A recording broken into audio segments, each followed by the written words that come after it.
जो चैप्टर है, chapter number जो फर्स्ट है, इसमें देखो पहले तो डिस्कस कर लेंगे क्या क्या इंपॉर्टेंट टॉपिक है ये समझ लो।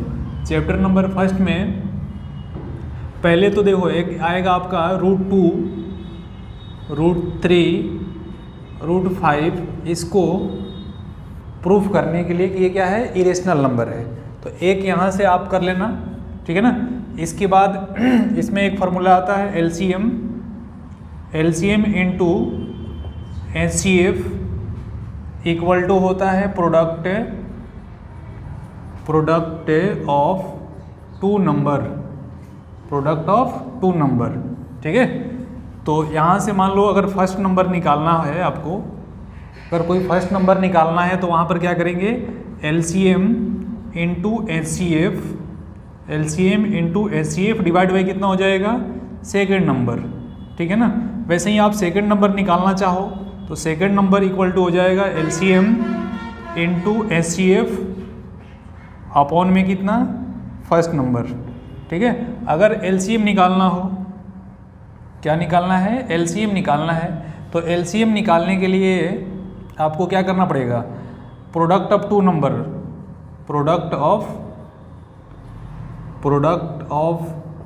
नंबर अपॉन में एचसीएफ से क्या कर देंगे, डिवाइड कर देंगे, तो एलसीएम निकल जाएगा। ऐसे ही अगर एचसीएफ निकालना हो तो एचसीएफ क्या होगा, product of two number divide by कितना हो जाएगा, एलसीएम, ठीक है। तो यहाँ से एक क्वेश्चन फिक्स है कि आने वाला है। एक तो आपका ये रूट वाला आएगा, या एक और इसी में बनता है √2 + 1 को आप बताओ इरेशनल है, ठीक है ना। एक तो ये टाइप का, और दूसरा एक एलसीएम एचसीएफ टाइप का, और थर्ड इसका जो टाइप है, थर्ड टाइप होता है टर्मिनेटिंग नॉन टर्मिनेटिंग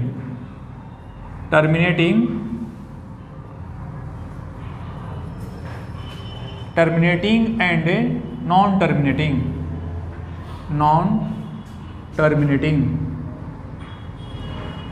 टर्मिनेटिंग, ठीक है।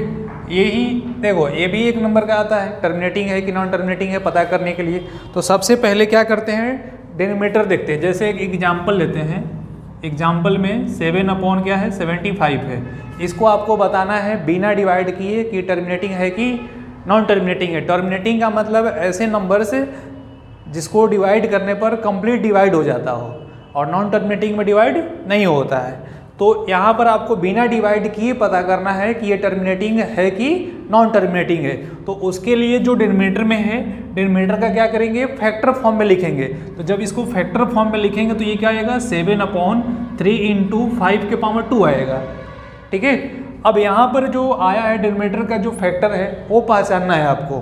तो पहला काम क्या है कि अगर 2m रहे, 2m के फॉर्म में आए डिनोमिनेटर अगर, या 5n हो, तो ये क्या हो जाएगा, टर्मिनेटिंग होगा। और एक और आता है 2m × 5n, यानी इन तीनों के फॉर्म में अगर कोई नंबर आपके डिनोमिनेटर में मिल रहा है तो क्या कहेंगे, ये पूरा टर्मिनेटिंग है। क्या ये टर्मिनेटिंग है, ठीक है ना। टर्मिनेटिंग, ये पूरा टर्मिनेटिंग होगा, अदरवाइज क्या होगा, वो नॉन टर्मिनेटिंग होगा।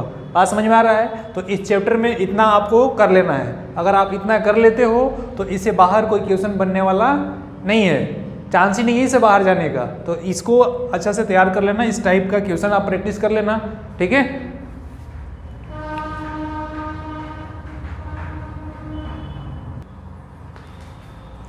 देखो इसमें एक इम्पॉर्टेंट चीज़ है जो आपके 100% एग्जाम में आने वाला है, जो क्या है, √2 इज इरेशनल नंबर आपको प्रूफ करने के लिए कहेगा कि prove that √2 is irrational number. तो सबसे पहले क्या करेंगे, आप इसको रेशनल ले लो, let √2 is a rational number. सबसे पहला काम क्या है, √2 को क्या कर लेना है, रेशनल नंबर ले लेना है। तो जब ये रेशनल नंबर लेंगे तो रेशनल नंबर क्या होता है, P/Q का फॉर्म होता है। तो इसको आप लिख सकते हो कि √2 = P/Q, where P and Q are coprime number. P and Q क्या होता है? P and Q are coprime number, अब ये को प्राइम नंबर क्या होता है? को प्राइम नंबर ऐसे नंबर होते हैं जिसका एचसीएफ क्या है? 1 आता है, यानी कॉमन फैक्टर 1 है, इसके छोड़कर कोई और नहीं होना चाहिए, उसको क्या कहेंगे? को प्राइम नंबर। तो अब यहाँ से क्या करना होगा, इसको बोथ साइड स्क्वायरिंग कर देना। बोथ साइड स्क्वायर करेंगे तो देखो क्या आ रहा है, ठीक है, यानी यहाँ से क्या आया 2, इधर कितना आया पी स्क्वायर अपॉन में क्यू का स्क्वायर, मतलब यहाँ से देखो क्यू स्क्वायर इक्वल टू कितना हो जाएगा? P square divide by 2। मतलब आप लिख सकते हो कि ये जो 2 है, ये जो 2 है 2 डिवाइड्स पी स्क्वायर, इसलिए 2 डिवाइड्स पी। मतलब क्या है, अगर 2 यहाँ पर 2 डिवाइड कर रहा है किसको? पी स्क्वायर को, तो 2 पी को भी डिवाइड करेगा। यहाँ से ये इक्वेशन नंबर आपको 1 मिलेगा। सेकंड में क्या करना है कि जहाँ पर p है इसके जगह पर कुछ और नंबर ले लो, ठीक है, पी क्यू के जगह पर m भी ले सकते हो, ठीक है ना। जहाँ पर ये पी स्क्वायर है तो p के जगह पर आप ले लो 2m, क्या लेंगे? p के जगह पर 2m। तो ये देखो ये क्या बनेगा पुट करने पर, ठीक है ना, ये क्या आएगा क्यू स्क्वायर अपॉन में 2 का स्क्वायर करेंगे 4m का स्क्वायर अपॉन कितना हो जाएगा? अपॉन हो जाएगा 2 का स्क्वायर 4 है और यहाँ पर कितना 2, तो 2 से डिवाइड करेंगे कितना आएगा 2, यानी क्यू स्क्वायर इक्वल टू कितना आया? 2m स्क्वायर आया। इसके मतलब क्या है कि m square equal to Q square divide by 2। मतलब क्या है इसका कि जो 2 है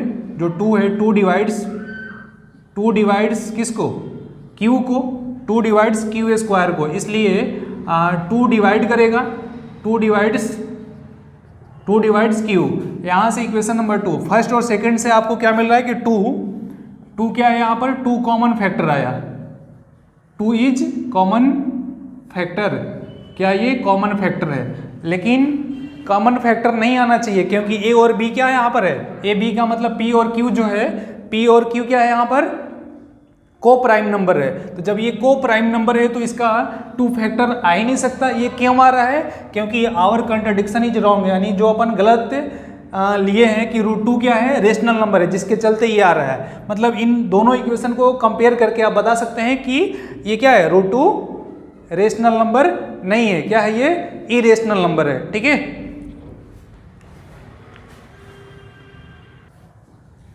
देखो तो यहाँ चैप्टर नंबर 2 है। चैप्टर नंबर 2 में आपको मैं समराइज करने जा रहे हैं कि चैप्टर नंबर 2 से जो इम्पोर्टेंट टॉपिक है वो क्या है और कहाँ से क्वेश्चन आ सकता है, ठीक है। तो ये ज़्यादा आपको हेल्प करेगा आपके एग्जाम में।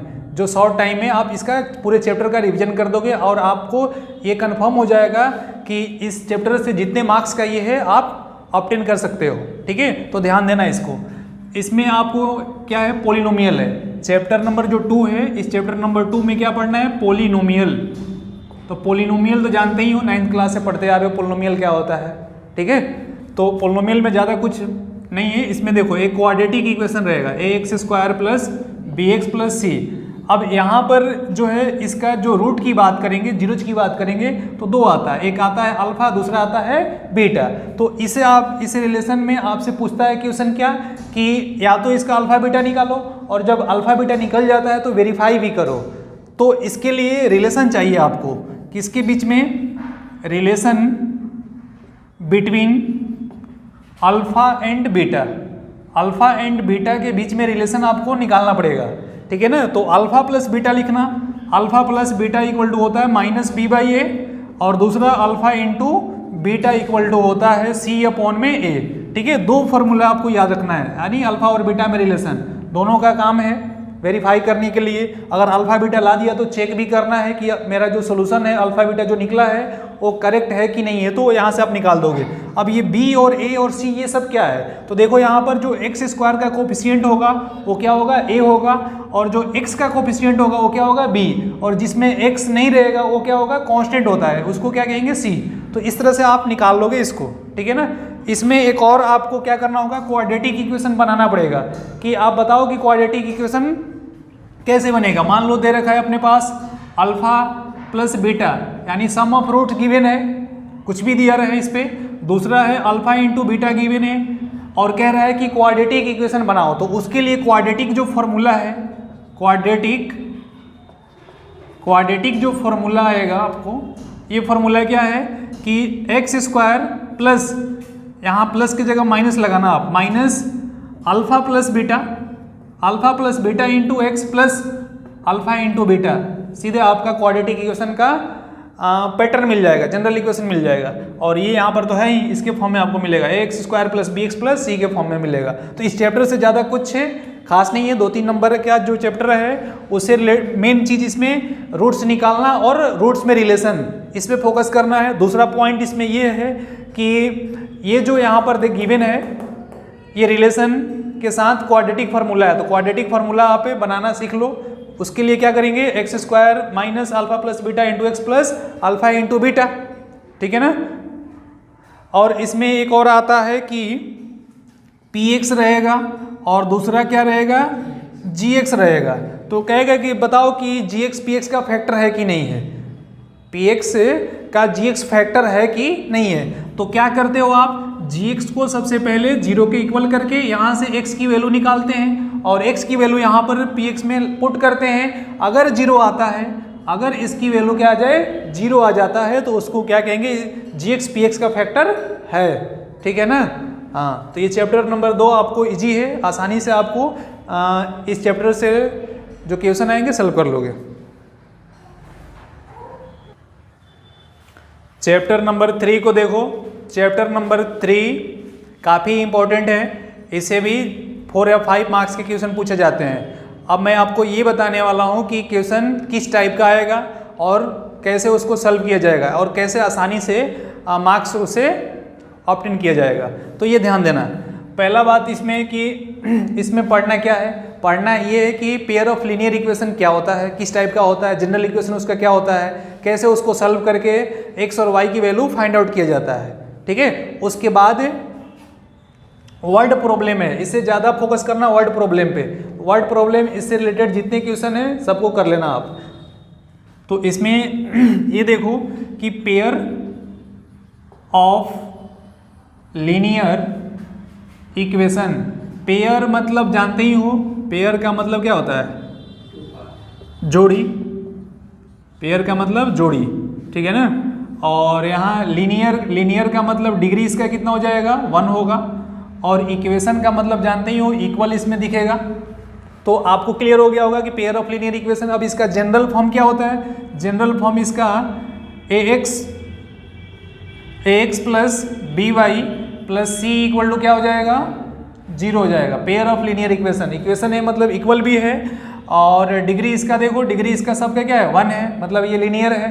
और वेरिएबल इसमें कितने, 2 वेरिएबल्स है। वेरिएबल का मतलब जिसकी वैल्यू बदलता रहे, ठीक है ना। तो यहाँ पर x और y 2 वेरिएबल्स हैं। Pair of linear equation with 2 variables, pair of linear equation with 2 variables. अब मान लो 2 इक्वेशन है, तो यहाँ a1 ले लो, इधर कितना ले लेंगे, b1, इधर c1। दूसरा equation a2 x plus b2y plus c1 equal to क्या हो जाएगा, 0। इक्वेशन फर्स्ट और इक्वेशन सेकंड पेयर में आ गया। ये पेयर का मतलब 2 एक साथ रहेगा, ठीक है। तो अब इन 2 को सॉल्व करके x और y की वैल्यू निकाला जाता है, ठीक है ना। अब x और y की जो वैल्यू है, बिना इसको सॉल्व किए कैसे पता करेंगे कि यूनिक सोल्यूशन होगा, इसका सोल्यूशन जो होगा यूनिक होगा, मिनी सोल्यूशन होगा, नो सोल्यूशन होगा। तो उसके लिए भी कंडीशन है। उसके लिए क्या कंडीशन है कि a1 upon a2 not equal रहे b1 अपॉन b2 के। b1 अपॉन b2 के जब इक्वल नहीं होगा तो यहाँ पर यूनिक सोल्यूशन होता है। क्या होगा, यूनिक सोल्यूशन। यूनिक सोल्यूशन कब होगा, जब a1 upon a2 b1 upon b2 के बराबर नहीं होता है, तो वहाँ पर यूनिक होगा। मेनी सोल्यूशन कब होता है, मेनी सोल्यूशन में देखो a1 upon a2 equal to b1 upon b2 equal to c1 upon c2। तो ये इस कंडीशन में क्या होगा, मेनी सोल्यूशन होता है। क्या होता है, मेनी सोल्यूशन होता है। मेनी सोल्यूशन कब होगा, जब तीनों ही इक्वल होगा। अब इसमें इसका अगर ग्राफ की बात करेंगे तो दोनों इक्वेशन, ये क्या है, अगर इसका ग्राफ बनाते हो आप, इसका अगर ग्राफ बनाते हैं, ठीक है, तो ग्राफ इसका कैसा मिलेगा, स्ट्रेट लाइन मिलेगा। ग्राफ कैसा मिलेगा, स्ट्रेट लाइन। और जब दो स्ट्रेट लाइन है, जब दोनों इंटरसेक्ट करती है किसी एक पॉइंट पर, तो वहाँ पर जो सोल्यूशन मिलता है वो कैसा होता है, यूनिक सोल्यूशन होता है। और जहाँ कोइंसाइड करेगा, कोइंसाइड का मतलब जैसे मान लो ये L1 है और दूसरी वाली लाइन जो L2 है ये भी इसी के ऊपर है, ओवरलैप हो रहा है, तो उस केस में मेनी सोल्यूशन मिलेगा। मतलब ये जैसे अगर ग्राफ की बात करते हैं तो अगर ग्राफ जो है ऐसे कुछ है, ग्राफ अपने पास ऐसे कुछ है, ठीक है, तो ग्राफ से अगर सोल्यूशन पता करना होगा तो क्या करेंगे, देखेंगे कि ग्राफ एक्स एक्सिस पे कितने बार ये टच कर रही है, तो जितने बार टच करती है उतना ही उसका क्या होता है, सोल्यूशन होता है। कहाँ पर, एक्स एक्सिस पे, तो यहाँ पर कितना सोल्यूशन हुआ, 3 सोल्यूशन हुआ। बात समझ में आ रहा होगा, कितना सोल्यूशन, 3 सोल्यूशन हुआ, ठीक है, यानी एक्स एक्सिस पे जितने बार टच करेगी उतना उसका क्या होता है, सोल्यूशन होता है। अब यहाँ पर बात कर रहे हैं कि एक पॉइंट पे टच कर रही है तो यहाँ पर क्या होगा, यूनिक होगा, यूनिक का मतलब सिंगल। इसके बाद अगर ओवरलैप कर रहा है तो ओवरलैप का मतलब ईच एंड एवरी पॉइंट पर इंटरसेक्ट कर रही है तो वहाँ पर मेनी सोल्यूशन होगा। और जब ये दो लाइनें क्या हो जाए, पैरेलल हो जाए, दो लाइनें पैरेलल, तो ये इंटरसेक्ट नहीं कर रही है तो यहाँ पर इसका सोल्यूशन क्या होगा, नो सोल्यूशन होगा। क्या होगा, नो सोल्यूशन होगा। नो सोल्यूशन कब होगा, ऐसे दो स्ट्रेट लाइन जो एक दूसरे के क्या हो, पैरेलल हो। Parallel lines never intersect each other, parallel lines जो होती है कभी एक दूसरे को इंटरसेक्ट नहीं करती है। तो उस केस में अगर बिना ग्राफ बनाए उसका कैसे पता करेंगे कि इसका कोई सोल्यूशन नहीं होगा, तो उसके लिए क्या करना पड़ेगा, आपको निकालना पड़ेगा ये A1 upon A2 equal B1 upon B2 और यहाँ पर नॉट इक्वल होता है C1 अपॉन C2 के। तो इस केस में ये दोनों लाइन क्या होगी, पैरेलल होगी और इसका कोई सोल्यूशन नहीं होगा।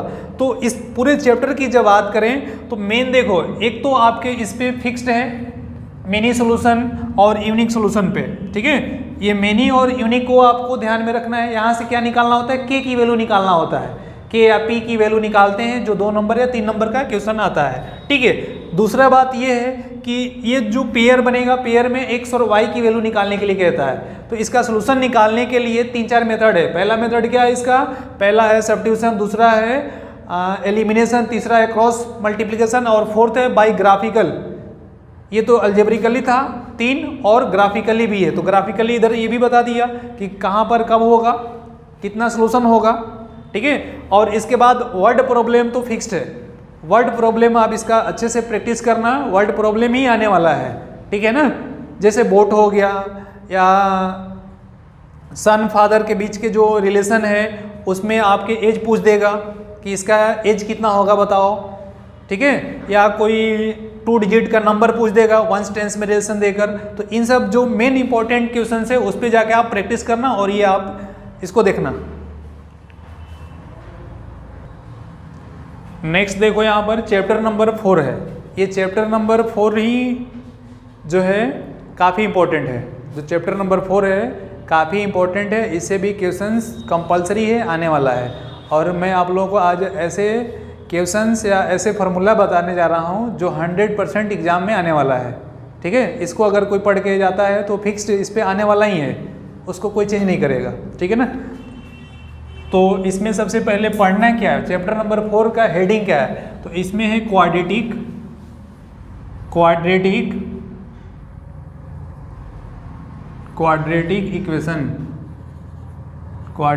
इक्वेशन। तो देखो क्वाड्रेटिक इक्वेशन का जनरल जो फॉर्म होता है ये बनता है ax² + bx + c = 0, ठीक है। जब ये क्वाड्रेटिक है तो यहाँ पर 2 रूट्स आएंगे, अल्फा और बीटा, ठीक है, अल्फा और बीटा। अल्फा बीटा निकालने का 2-3 मेथड है। पहला क्या है, फैक्टराइजेशन मेथड, दूसरा है कंप्लीटिंग द स्क्वायर मेथड, तीसरा इसका है क्वाड्रेटिक फार्मूला, ठीक है ना। क्वाड्रेटिक फार्मूला देख लो पहले। क्वाड्रेटिक फार्मूला क्या होता है, जैसे अल्फा कॉमा बीटा निकालना है, ठीक है। अल्फा बीटा निकालने के लिए आपको क्या करना पड़ेगा, फार्मूला क्या लगाएंगे, -b प्लस माइनस यहाँ पर रूट में d डिवाइड बाई कितना होता है 2a। अब ये जो है सर b d 2a ये सब क्या है, तो उसके लिए देखो ये यहाँ से मिलेगा आपको। ये जो इक्वेशन है क्वाड्रेटिक इक्वेशन, ये जो a है, a क्या होता है, कोफिशिएंट ऑफ x² होता है, और जो b है, b क्या है, x के जो पड़ोसी होगा, यानी x का जो कोफिशिएंट होगा वो क्या होगा, b होगा, और जिसमें x नहीं रहेगा वो क्या है, c है। तो यहाँ से डरना नहीं है। एक नया टर्म मिला, अभी भी डाउट है यहाँ पर कि नया टर्म एक और आ गया, इसमें ABC है, लेकिन d कहाँ से निकालेंगे, d तो है नहीं इसमें। तो d निकालने का एक और फॉर्मूला है, क्या है, b² माइनस का 4ac। डी निकाल देंगे यहाँ से, डी निकालने का क्या फॉर्मूला है, बी स्क्वायर माइनस 4ac। अब निकाल तो लिया, रूट्स निकाल लिया, लेकिन रूट्स निकालने से पहले आपको चेक करना था कि इसका जो रूट्स है रियल है कि इमेजिनरी रूट्स है। तो इसके लिए आपको सबसे पहले क्या देखना होगा, डी निकालना होगा। अगर डी निकालने के बाद अगर 0 के बराबर आता है तो यहाँ पर क्या आएगा, इक्वल रूट्स आएगा। क्या आएगा, इक्वल, और इसके साथ साथ रियल भी होगा। रियल और इक्वल होता है। रियल और इक्वल कब होगा, इक्वल का मतलब अल्फा की वैल्यू मान लो 2 तो बीटा की वैल्यू भी कितना आएगा, 2 आएगा, मतलब दोनों का रूट क्या आएगा, सेम आएगा। ऐसा कब आएगा, जब डी 0 के बराबर होगा। इस तरह से डी आपने निकाला, डी का फॉर्मूला क्या है, बी स्क्वायर माइनस 4ac। अगर बी स्क्वायर माइनस 4ac बराबर आता है 0 के, तो वहां पर क्या होगा, इक्वल रूट्स आएगा। क्या आएगा, इक्वल रूट्स आएगा। सेकेंड केस, इसका केस नंबर सेकंड में है कि डी अगर पॉजिटिव आ जाए, पॉजिटिव का मतलब 0 से बड़ा आ जाए, तो उस केस में क्या बनेगा, ये रियल तो होगा। क्या है, रियल तो होगा, रियल के साथ साथ रियल एंड डिस्टिंक्ट रूट आएगा। रियल एंड डिस्टिंक्ट रूट्स आएंगे। रियल और डिस्टिंक्ट का मतलब क्या है, जैसे x की वैल्यू 2 आया, दूसरा x की वैल्यू 3 आया, दोनों का वैल्यू क्या है, अलग अलग आएगा। और इसके साथ साथ ये क्या है, रियल भी है। ठीक है, अगर d निगेटिव आ जाता है, d मतलब 0 से क्या आ जाए, छोटा आ जाए। 0 से जब छोटा आएगा मतलब माइनस में आता है, तो वहां पर क्या लिखेंगे, नो रियल रूट्स। यहाँ पर कोई रियल रूट नहीं आएगा। कौन सा रूट आएगा फिर, इमेजिनरी रूट आता है। जब रियल नहीं आएगा तो क्या आएगा, इमेजिनरी आएगा। तो इमेजिनरी का केस में क्या है कि डी निगेटिव आना चाहिए। डी निगेटिव का मतलब 0 से छोटा आता है। ठीक है, तो इस तरह से आप इस चैप्टर को भी कंप्लीट कर लोगे। इसके बाद इसमें क्या आता है, वर्ड प्रॉब्लम आता है। वर्ड प्रॉब्लम में जैसे स्टीम वगैरह हो गया, बोट वगैरह, बोट वाला भी ज़्यादा फेमस है, वो भी ज़्यादा बार आया है और आता भी है, उसको भी आप बढ़िया से देख लेना। ठीक है ना, हाँ, तो इस तरह से आप इसका रिवाइज कर लेना। नेक्स्ट देखो, चैप्टर नंबर 5 है। चैप्टर नंबर 5 में है एपी। इस एपी से भी 5 या 7 नंबर का आने वाला है। ठीक है ना, 5-7 नंबर का इससे भी आएगा जो फिक्स्ड है। अगर इसके फार्मूला अगर अच्छे से याद है ना, तो बाकी फार्मूला बेस पे ही क्वेश्चन आता है, ज़्यादा कुछ इधर उधर ताम झाम नहीं रहता है। तो एपी का मतलब क्या होता है, अर्थमेटिक प्रोग्रेशन। एपी का मतलब होता है अर्थमेटिक प्रोग्रेशन। तो एक क्वेश्चन ये बनेगा कि चेक करो, सीरीज दिया रहेगा, चेक करने के लिए कह देगा कि ये सीरीज एपी में है कि नहीं है। तो एपी में चेक करने के लिए सबसे पहले डी निकालते हैं। डी क्या होता है, कॉमन डिफरेंस होता है। और कॉमन डिफरेंस कैसे निकालते हैं, a2 माइनस a1। ये a2 माइनस a1 क्या है, ये टर्म है। जैसे कोई रहेगा नंबर a1, दूसरा a2, फिर a3, ऐसे डॉट डॉट डॉट रहता है। ठीक है ना, तो यहाँ पर अगर ये पहला नंबर है, ये दूसरा नंबर है, तो दूसरे वाले में से पहले वाले को माइनस करेंगे तो क्या मिलेगा, डी मिलेगा। अब डी हर जगह सेम होना चाहिए, यानी d1 इक्वल किसके, d2 के, इक्वल किसके, d3 के, इक्वल किसके, dn के। मतलब जितना आप डी निकाल रहे हो, सारे के सारे डी क्या होना चाहिए, सेम होना चाहिए। तब जाकर समझेंगे कि वो क्या है, एपी में है। तो एपी में जब ये है तो इसके लिए लास्ट टर्म निकालते हैं। लास्ट टर्म का मतलब एन टर्म। ठीक है ना, एन निकालने का फॉर्मूला होता है a plus n minus 1 into कितना, d। अब a क्या है, a is first term, n क्या है, नंबर ऑफ टर्म, d क्या है यहाँ पर कॉमन डिफरेंस है। ठीक है ना, यहाँ से आप a निकाल लोगे।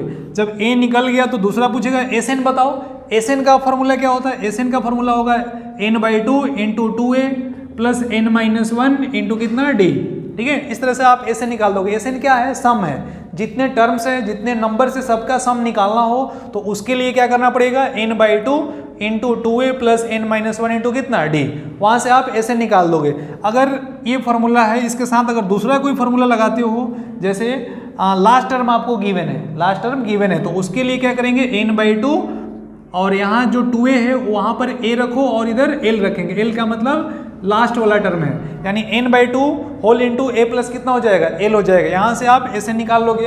अगर आपके पास कुछ Sn इस तरह गिवन हुए हैं, Sn क्या है, गिवन है, तो आपसे कहेगा कि n बताओ कितना होगा। तो n निकालने के लिए फॉर्मूला आएगा Sn माइनस Sn माइनस 1, यानी एक n में से माइनस कर लेना, वहाँ से आपका n का जनरल टर्म निकल जाएगा, यानी n equal to Sn minus Sn minus 1, वहाँ से n टर्म निकाल लोगे। ठीक है, एक और क्वेश्चन बनता है कि फ्रॉम लास्ट से 5 टर्म बताओ, 7 टर्म बताओ। तो जब लास्ट में निकालना होगा तो लास्ट में निकालने के लिए जो एन होगा, जैसे 5 टर्म बताओ, 7 टर्म बताओ, 2 टर्म बताओ, ठीक है ना। तो यहाँ पर एन टर्म बताओ, तो एन के लिए क्या करना पड़ेगा, ए जहाँ माइनस था वहाँ पर क्या कर, प्लस था वहाँ पर क्या करना होगा, माइनस करना होगा। तो ए माइनस कितना हो जाएगा, जैसे यहाँ पर था ना, ये कहाँ गया, एन निकालने के लिए a plus n minus 1 into d. तो जहाँ प्लस है उसके जगह पर क्या रखो, माइनस रखो, और इंटू एन माइनस 1 इंटू कितना हो जाएगा, डी। सेम वही क्वेश्चन है, लेकिन पूछने का तरीका चेंज हो जाएगा। अगर स्टार्ट से कर रहा है, फर्स्ट से कर रहा है तो ये लगाओ, लास्ट से कर रहा है तो ये वाला फॉर्मूला अप्लाई करो, इससे आपका पूरा प्रॉब्लम सॉल्व हो जाएगा। और जो केस स्टडी बेस है इससे फिक्स्ड है, केस बेस्ड स्टडी भी इससे फिक्स्ड है। जो एनसीईआरटी के लास्ट में 3-4 क्वेश्चन है वर्ड प्रॉब्लम, उसको आप देख लेना, उसी बेस पे एक कोई ना कोई केस बेस्ड स्टडी में आने वाला है।